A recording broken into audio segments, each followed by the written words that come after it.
또 야당도 잇따라서 교통 관련 공약들을 내놓고 있습니다. 대표적인 게 철도 지하화인데요.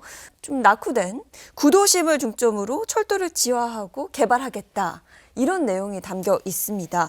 철도 지하화의 실현 가능성 어느 정도로 보고 계세요? 글쎄, 철도 지하와 관련된 부분은 오래전부터 이제 얘기들이 나왔던 내용이고, 근데 항상 이제 거기에 관련돼서 이제 걸림돌이 된 거는 들이는 돈은 많은데 이게 그만큼 효과가 있을까에 대한 또 재원을 어떻게 조달할까 이제 이런 문제거든요.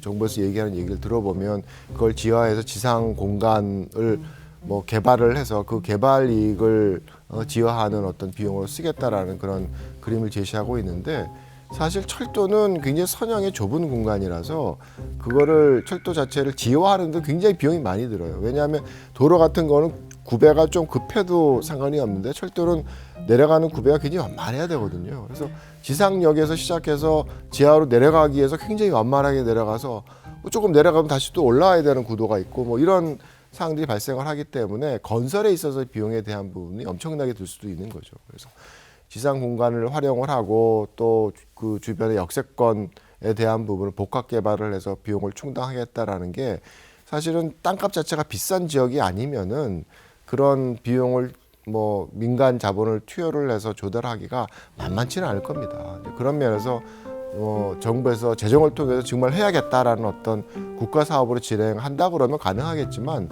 뭐 민간과의 어떤 교류를 통해서 투자를 통한 어떤 철도 지하화를 끌고 나가겠다라는 거는 저희가 추가적으로 고민할 내용들이 상당히 많죠.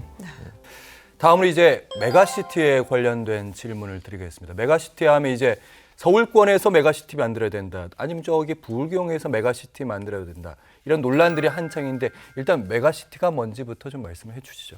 이 메가시티에 대한 개념도 상당히 국내에 와서 변질된 부분이 있는 것 같아요. 근데 제가 보는 관점에서 메가시티라는 건 그냥 현상입니다.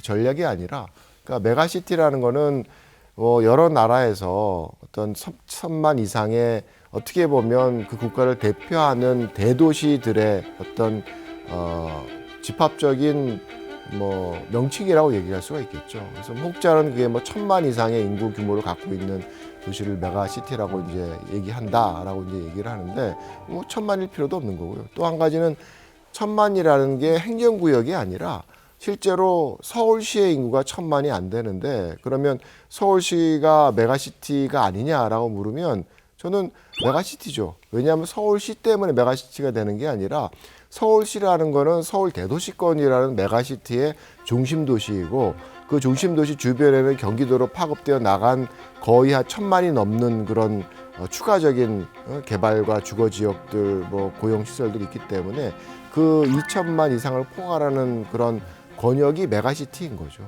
그런 측면에서 이게 뭐 서울시가 메가시티고 아니고를 따질 수 있는 그런 논란은 아니라고 생각을 합니다. 교수님, 제가 잘 이해를 했는지 확인해 주시기 바랍니다. 일반적으로 서울이 1,000만 좀 안 되는데 네. 생활권은 2,000만이잖아요. 2,000만 정도 생활권, 요걸 좀 일반적으로는 메가시티로 본다, 이렇게 좀 받아들여도 될까요? 그렇죠. 그러니까 저희가 이제 행정구역이라는 거는 굉장히 임의적인 거예요. 그러니까 뭐 요즘 뭐 얘기가 되는 것처럼 갑자기 김포시가 서울시에 붙을 수도 있는 거고, 뭐 서울시에서 자치구역이 싸우다가 나눠질 수도 있는 거고. 그러니까 행정구역이라는 건 사실은 굉장히 임의적인 거고, 실질적인 도시권을 대표하는 어떤 공간의 범위가 아닙니다. 그래서 도시권이라는 것은 여러 가지 통공과 경제활동들이 굉장히 밀접하게 연계되어 있는 그런 공간을 담는 그런 실제적인 경제적인 의미의 도시권을 얘기를 하는 거죠. 그런 2,000만이 넘는 서울 대도시권이 갖고 있는 여러 가지 문제점들, 특히나 비효율적인 문제점들이 있죠. 네, 다른 어떤 OECD 국가들에 있어서의 대도시의 출근 시간과 비교를 해보면, 출퇴근 시간과 비교를 해보면 서울 대도시권의 출퇴근 시간이 너무 길어요.